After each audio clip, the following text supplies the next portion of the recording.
किसानों को इस बार भी चिंता सता रही है कि कहीं इस बार भी अगर गुलाबी सुंडी आ गई तो बर्बाद हो जाएंगे। तो इस गुलाबी सुंडी से बचने का कोई उपाय? और सबसे अच्छी बात है कि किसान को बोरा नहीं भरना पड़ेगा केमिकल का स्प्रे करने के लिए। एक ही स्प्रे आपका तेला, चेपा, सफेद मच्छर, सुंडी, कतरा जो भी है सभी के ऊपर एक ही काम करेगा। वहाँ पे वो जीवाणु आयरन को पौधे तक पहुँचा देंगे और पौधे तक आयरन चला गया तो कीट उसको नहीं खाएगा। पहली प्रक्रिया। शंकर ज्वेलर्स सिरसा, भरोका वाले शिशपाल सुथार व हवा सिंह सुथार का मशहूर हॉलमार्क ज्वेलरी शोरूम। हमारे यहाँ सोने व चांदी के आभूषण हर समय तैयार मिलते हैं और ऑर्डर पर भी तैयार किए जाते हैं। शंकर ज्वेलर्स, PNB वाली गली, रूड़ी बाजार, सिरसा। अधिक जानकारी के लिए संपर्क करें 9466732005 या 9416388442। नमस्कार, स्वागत आपका केरियाना पे। मैं हूं आपके साथ रमेश जाखड़। लगातार प्रोग्रेसिव फार्मर की रिपोर्ट्स जो है वो हम आपको लगातार दिखाते रहते हैं और कैसे जो है वो जहर मुक्त खेती हम कर सकते हैं, कैसे जो है वो हम जैविक की ओर जो है वो मूव कर सकते हैं। वो तमाम जानकारियां मैंने आपको इससे पहले भी दी, लेकिन आज जो मैं आपको जानकारी देने जा रहा हूं वो जो है वो जानकारी देने के लिए मेरे साथ एक बहुत ही खास मेहमान कह सकते हैं कि वो मौजूद है। मैं परिचय करवाना चाहूँगा। डॉक्टर सतेंद्र शोरान जी हैं जो कि हरियाणा एग्रीकल्चर यूनिवर्सिटी में जो है वो कार्यरत है। और ये जो है वो अभी जब मैं इनकी कार्यशाला देख रहा था, फार्मरों को जो संबोधन दे रहे थे, तो उसमें बहुत सारी चीज़ें जो है वो देखने में आई कि किस प्रकार से किसान जो है वो जहर मुक्त खेती की ओर एक बार अग्रसर तो हो जाता है, लेकिन उसके बाद उसको वापस जो है वो इस पारंपरिक खेती की ओर आना पड़ता है। तो उसका क्या कुछ कारण है और कैसे किसान जो है वो इसमें सफलता और महारत हासिल कर सकता है, वो जानते हैं। डॉक्टर साहब, बहुत सारे किसान, इससे पहले इस एरिया के अंदर भी बात करें तो बहुत सारे किसान जैविक की ओर मूव हुए, लेकिन ज़्यादा इनकम नहीं हुई, तो उनका यूँ कहें कि खेती रास नहीं आई, तो वो वापस हो गए। इसका क्या कारण आप मानते हैं और कैसे किसान जो है वो इसकी ओर ज़्यादा मूव हो सकते हैं? सबसे पहले मैं आपका धन्यवाद करना चाहूँगा कि हरियाणा की तरफ से कि इस मुहिम को आप जो है ना लोगों के बीच में पहुँचाने का काम कर रहे हो। इसके पीछे जो है ना हमारा जो सारा पैनल काम कर रहा है वो विशेष से किसानों को जागरूक करने का काम कर रहा है, क्योंकि किसान जो जैविक में भी पछड़ रहा है या रासायनिक में तो तबाही हो चुका है। इन दोनों के पीछे सबसे बड़ा जो रीजन है वो जानकारी का अभाव है। हमारा पैनल पहली बार किसान को जागरूक करने का काम कर रहा है कि जो किसान जैविक खेती की तरफ आना चाहता है तो उसकी जो मुहिम है उस मुहिम को आगे कैसे बढ़ाया जा सकता है। जैसे हम यूरिया का इस्तेमाल करते हैं, तो यूरिया में जिस किसान ने भी 7वीं और 8वीं क्लास जो पास की है तो उसने साइंस के सिलेबस में इस चैप्टर को पढ़ा है। प्रकाश संश्लेषण की प्रक्रिया बोल के हम उस चैप्टर को बोलते थे। और वायुमंडल में यूरिया में जहाँ पे 46% नाइट्रोजन है, वायुमंडल में 78% नाइट्रोजन है, उस नाइट्रोजन को पौधे तक कैसे कंज्यूम करवाना है, ये हमारा मुख्य उद्देश्य रहता है। DAP किसानों के लिए आज एक बड़ी नीड बनी हुई है। उस DAP के अंदर एक किसान अगर सही तरीके से उसके ऊपर जो लिखे हुए कंटेंट्स उसके अनुसार पड़ता है तो 9 किलो 500 ग्राम फास्फोरस एक वाटर सोलुबल जो होता है WS लिखा होता है उसके ऊपर, वो किसान को एक DAP के बैग से मिलता है। बाकी मिलता क्या है जी, डाई अमोनियम फास्फेट। जो रासायन है वो रासायन जमीन के जो है ना उर्वरक तत्वों को लगातार तोड़ रहा है। और जैविक में जहाँ पे हमारी लगभग 400 प्लस गाँव के अंदर मुहिम ये स्टार्ट हो चुकी है साल भर के अंदर, और उस मुहिम के अंदर काफ़ी किसान जो है लाभान्वित हुए हैं। उसके पीछे सिर्फ एक ही कारण रहा है कि जीवाणु का जो संरक्षण करना है, जीवाणु को जो पालना है, जो अवेयर करनी है उसकी, वो कैसे करनी। किसान ने जीवामृत या प्राकृतिक खेती के तौर पे अभी भी हमारे पास यहाँ पे किसान भी आए हैं, अभी किसान अपने साथ में कभी खड़े हैं, तो उन्होंने बताया कि जी मैंने 2 से 3 साल नुकसान सहन किया। कारण था कि जो प्राकृतिक खेती की प्रॉपर जो तरीका था वो तरीका उन्होंने अपनाया और ड्रम के अंदर जीवामृत को तैयार किया, लेकिन उस जीवामृत के अंदर उनको जीवाणुओं को अवेयर नहीं कर पाए। कहीं ना कहीं उनके अंदर जो है ना साथ में जो है कीटाणुओं की प्रक्रिया स्टार्ट हो गई या उसको सही समय पे इस्तेमाल न करना।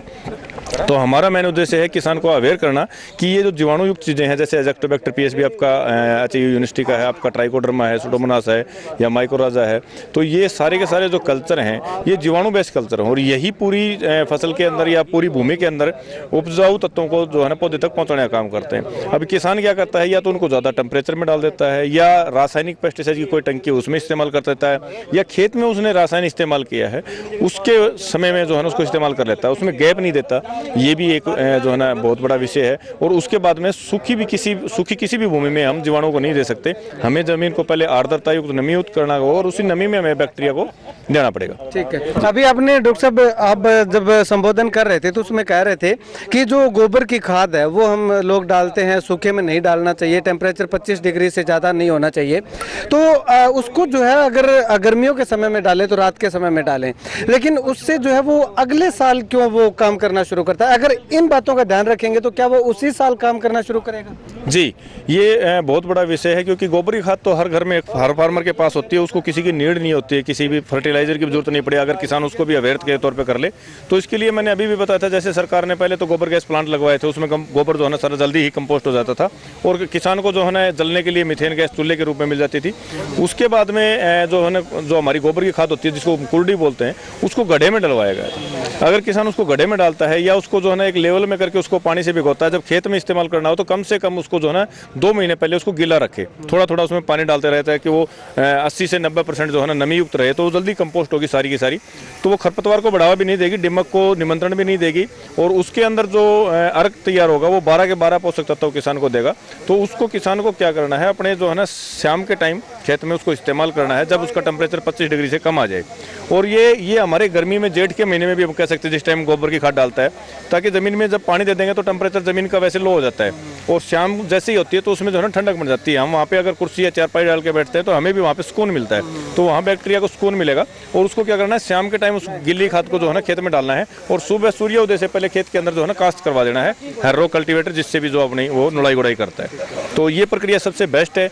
जहाँ पे किसान 8 से 10 ट्रॉली एकड़ में डालता है, वहाँ पे 2 से 3 ट्रॉली अगर वो गिल्ली खाद की कंपोस्ट खाद की डालेगा तो वो उसके इक्वल काम करेंगे, बल्कि उससे कुछ ना कुछ ज़्यादा काम करेंगे और डालते ही उसी सीजन में किसान को जो है ना बहुत ज़्यादा रिजल्ट देंगे। अभी जो जिसके पास गड्ढे में खाद नहीं पड़ी है, सीधी रूढ़ी जिसको बोलते हैं, वो पड़ी हुई है, तो वो 2 ट्राली से काम चल जाएगा उसका, अगर वो 25 डिग्री टेम्परेचर में डालेगा और पानी लगा करके डालेगा? हाँ, वो उस खाद का चलेगा जो उसका अंदर का हिस्सा जो गिल्ला गर्म सड़ा हुआ और काला है। लेकिन अगर उसको मजबूत बनाना है तो अभी हमारी गेहूं की कटाई होनी है, लगभग हमारे पास 15 से 20 दिन या महीने का टाइम है। तो उसमें हम जो है ना उस खाद की ऊपर की चोटी को हटा के थोड़ा सा उसमें हल्का सा गड्ढा करके उसमें पानी भर सकते हैं, जिससे वो जो है ना ज्यादा मात्रा में कंपोस्ट हो जाए और वो जो जीवाणु है वो पूरी कुर्डी के अंदर जो कच्ची खाद बाहर की सूखी हुई है उसके अंदर भी सर्वाइव करने लग जाए। वहाँ पे वो 2 से 3 ट्रॉली जो है ना अपना जबरदस्त काम करेगा। अभी डॉक्टर साहब आपने नैनो यूरिया के बारे में भी एक खुलासा किया था कि नैनो यूरिया जो है वो काम कम क्यों कर रहा है, तो वो क्या रीजन है बताएंगे? जो नैनो यूरिया है वो जो स्प्रे के तौर पे दिया गया था वो फार्मर को इसलिए दिया गया था कि वो एक बैग यूरिया के बराबर इक्वल में उसको रिजल्ट दे। अभी फार्मर से ही हमारे जो फीडबैक मिल रहा है वो फीडबैक मिल रहा है जी इसमें इतना रिजल्ट नहीं आता, जबकि उसके अंदर उतना रिजल्ट जो है ना डाला भी जा सकता है और उससे बेहतर भी उसको बनाया जा सकता है। तो जैसे एनपीके मैं उसका विकल्प बताऊंगा, अगर किसान को थोड़ा सा जागरूक किया जाए एनपीके के बारे में, तो एनपीके है उसमें नाइट्रोजन भी है, फास्फोरस भी है और पोटासियम भी है और वो फसल के अकॉर्डिंग बनाई गई है। जैसे 0-30-54 है, 19-19-19 है, 20-20-20 है, तो इससे 4 से 5 वैरायटी उसकी बनाई गई है कि अगर आपकी छोटी फसल है तो इस टाइम इसको इस्तेमाल करें, ये परसेंटेज इसके लिए ठीक रहेगा। उससे बड़ी है तो ये ठीक है। जो लास्ट और सेकंड लास्ट जो है वो 19-19 और 20-20 को जो है रिकमेंड किया गया है। तो ये अगर किसान को करेंगे तो किसान को इसमें एक के बजाय 3 खुराकें मिलेंगी, यूरिया भी मिलेगा, डीएपी भी मिलेगा और पोटास भी मिलेगा। एनपीके का फार्मूला यही है, यूरिया, नाइट्रोजन, फास्फोरस और पोटासियम। तो किसान को उसके प्रति जागरूक करना, ताकि जो एनपीके का अगर किसान ने लास्ट टाइम में 19-19 और 20-20 का मैं खास करके रिकमेंड करूंगा कि अगर लास्ट टाइम में किसान ने, अभी जो हमारी फसलें हैं दोनों को दोनों हमारी फसलें सर्दी की, अगर इस टाइम हमारा सूर्य का ताप बढ़ जाता है, गर्मी बढ़ जाती है, तो हमारी पैदावार 5 से 10 मन घट जाती है और अगर वहाँ पे ठंडा मौसम या बूंदाबांदी हो जाती है तो वहीं पे हमारी 5 से 10 मन बढ़ जाती है। तो कारण क्या है कि हमारी इस फसल को जो है ना ठंडक और नमी ज़्यादा चाहिए और हमारा किसान क्या करता है, जमीन के अंदर जो है ना जब लास्ट का पानी आता है उस टाइम एक यूरिया का बैग डाल देता है। यूरिया जमीन में अत्यधिक मात्रा में जो है ना हीट पैदा करती है, तो नीचे से भी हीट होगी और ऊपर से भी हीट होगी। उस हीट को हमारी फसल जो है ना सहन नहीं कर पाती, उसका दाना जो है वो कच्चिया बनता है। वहीं पे अगर हम सूर्य के ताप को तो नहीं रोक सकते प्रकृति को, लेकिन जमीन की हीट को हम खत्म कर सकते हैं। अगर जमीन में हमने जहर नहीं डाला तो उसमें जो है ना हीट नहीं होगी। और ये रासायनिक तौर पे भी अगर किसान जैविक नहीं करता है तो रासायनिक तौर पे भी अगर एनपीके की स्प्रे करता है तो उसमें एक तो रासायन बहुत कम मात्रा में है, यूरिया के एवज में बहुत बड़े स्तर पे कम मात्रा में है, और दूसरा पौधे को 3 खुराकें मिलेंगी, तो पौधा वहाँ पे खुश होगा और किसान को एक अच्छा रिजल्ट देगा। तो मतलब कि डॉक्टर साहब ये मान सकते हैं कि जो नैनो यूरिया है, यूरिया का बैग है, डीएपी का बैग है, इन सबसे बेस्ट जो है वो ऑप्शन के तौर पे एनपीके का इस्तेमाल करें तो किसान ज़्यादा पैदावार बिल्कुल। उनको एक अच्छा रिजल्ट मिलेगा, ये बहुत उनके लिए अच्छा रहेगा। अब डॉक्टर साहब यहाँ पे किसानों के लिए भी सबसे बड़ी असमंजस की स्थिति जो है वो पैदा हो जाती है। अगर आपने जो ये कहा कि एनपीके यूज कीजिएगा, किसी और डॉक्टर के पास जाएंगे अलग फील्ड में तो वो कहेंगे कि नहीं आप डीएपी ज़्यादा यूज कीजिएगा, किसी और के पास जाएंगे तो वो कहेगा दोनों ही यूज मत कीजिएगा, तो किसान किसकी माने? जी, ये एक आपका अच्छा सवाल है। वैसे तो ये एक बहुत बड़ा विषय है, राजनीतिक मुद्दा मैं इसको कह सकता हूँ, क्योंकि किसान को लगातार जो है ना धीरे धीरे करके इसकी हैबिट डाली जा रही है। जो किसान 5 किलो यूरिया और डीएपी का इस्तेमाल शुरुआत करके और अपनी फसल ले रहा था, आज वो जो है ना 200 300 किलो पे पहुंच चुका है। उसके पीछे कहीं ना कहीं कारण जो एग्रीकल्चर डिपार्टमेंट का उनका भी है, लेकिन अकेले उनका कोई विषय पर्सनल नहीं है। ये अभी अगर मैं आपकी बात करूँ तो बीएससी एग्रीकल्चर के लिए कोई एजुकेशन के लिए जाता है तो वहाँ पे एजुकेशनल सिस्टम में डाल रखा है कि 250 से 500 किलो यूरिया प्रति एकड़ डिमांड है। जबकि आप एक बहुत बड़ा एरिया अगर हरियाणा का भी देखोगे आप, उसमें सिरसा भी आता है, आपका हिसार भी आता है, आपका चरखी दादरी भिवानी और महेंद्रगढ़ और रेवाड़ी तो पूरा ही आता है। वहाँ पे आज भी किसान एक एक बैग से जो है ना एक अच्छी पैदावार ले रहे हैं। वह 45 से 50 मिनट पे एक बैग में पहुंच रहे हैं। यहाँ पे जहाँ 4 से 5 बैग सिरसा या मैं कह सकता हूँ जींद के थोड़ा सोनीपत पानीपत जो जितना भी धान का क्षेत्र है 5-5 6-6 बैग पे पहुंचे हुए। तो फसल वही है, गेहूं की फसल लगा रहे हैं, लेकिन वो कम खाद में हो रही है, ये ज़्यादा खाद में हो रही है। जबकि यहाँ की जो उर्वरा शक्ति थी अगर पहले के टाइम पे देखे जाए तो उस ज़मीन के अंदर कार्बन कंटेंट्स कम थे और इस ज़मीन में कार्बन कंटेंट्स ज़्यादा थे। वहाँ पे पानी लेट आया या जो है ना रासायनिक क्रियाओं को ज़्यादा फसल सहन नहीं कर पाती, इस कारण उन लोगों ने बहुत कम इस्तेमाल किया और आज उनकी ज़मीन फिर भी ठीक बची हुई है। लेकिन जहाँ पर जितनी फर्टिलाइजर ज़मीन थी, जो अच्छी उपजाऊ ज़मीन थी, उस ज़मीन के अंदर उतनी ज़्यादा मात्रा में पानी और रासायन का इस्तेमाल किया गया, जिससे ज़मीन के जो है ना उर्वरता तत्व टूट गए और आज वो कम रासायन में पैदावार दे नहीं पाती, उसकी उर्वरा शक्ति टूट चुकी है। तो उसको वापस सारी को उचित करने के लिए आपके यूनिवर्सिटी के द्वारा जो है ना ये एक किसान विकास सदन का जो है ना निर्माण किया गया है। ये किसान विकास सदन किसी भी प्रकार के प्रोडक्ट बेचने के लिए नहीं है। एक्चुअल में ये किसान विकास सदन है ग्रामीण स्तर पर किसानों को जागरूक करने के लिए, जैविक खेती के प्रति, क्योंकि जैविक खेती के विकल्प जरूर मिले हैं किसी किसान को, वो प्राकृतिक खेती के तौर पर मिले हैं। पहले तो सबसे बड़ी बात यह है कि प्राकृतिक खेती और जैविक खेती में एक छोटा सा अंतर रह जाता है। प्रकृति के द्वारा जो उत्पाद तैयार होते हैं, गाय का गोबर है, गाय का मूत्र है, नीम है, आक है, धतूरा है, उनको कंपोस्ट करके जो खेती की जाती है वो प्राकृतिक खेती है। वो एक साइंटिफिक तौर पे नहीं हो पाती। तो किसान को कहीं ना कहीं मन में रहा कि मेरी पैदावार कम हुई है और हुई है उनकी पैदावार शुरू में कम 1 से 2 साल, लेकिन 1 से 2 साल के बाद में तो उसको रिजल्ट मिला।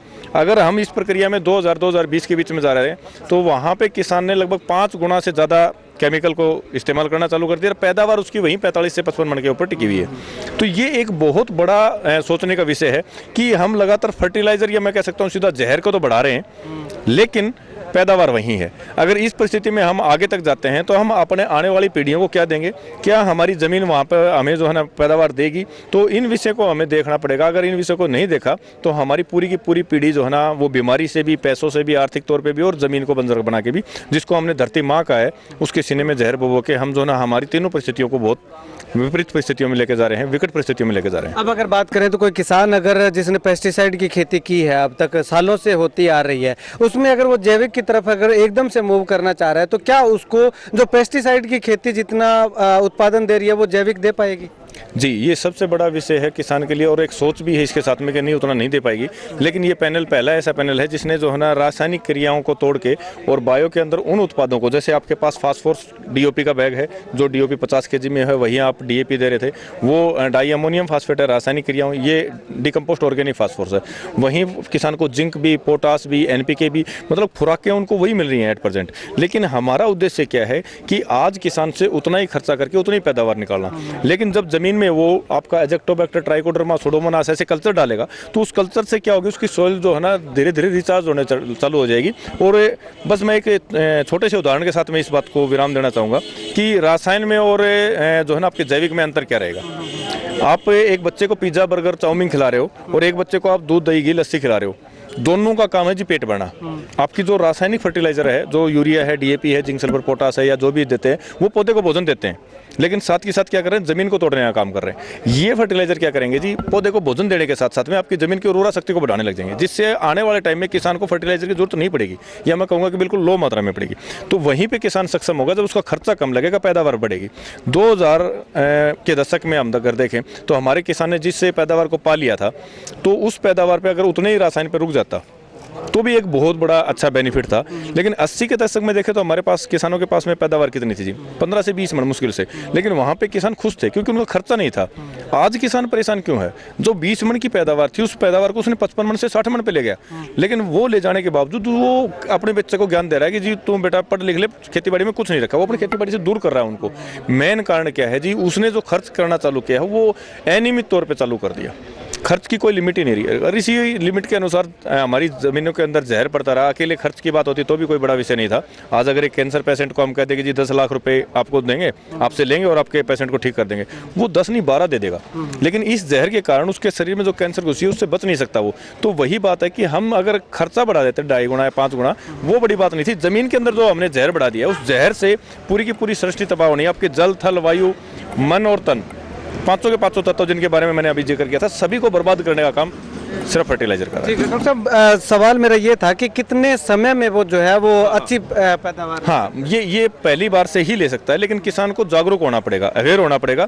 मैंने जो बताया, जैसे जीवाणु हैं, सूक्ष्म जीव हैं, उनको अगर विकट परिस्थितियों में डाला, चाहे वो टेम्परेचर में डाल दे, जहर के साथ डाल दे, सूखी मिट्टी में डाल दे, तो वो रिजल्ट नहीं देंगे। ये साइंटिफिकली तौर के ऊपर तैयार किए गए हैं। 1 एकड़ के अंदर 1 डोज अगर आप ये डालोगे तो वो आपकी पैदावार को कम नहीं होने देगा। हम पहली बार से ही किसान का चैलेंज लेके चलते हैं और हमारे पास ऐसे लाखों किसान हो चुके हैं।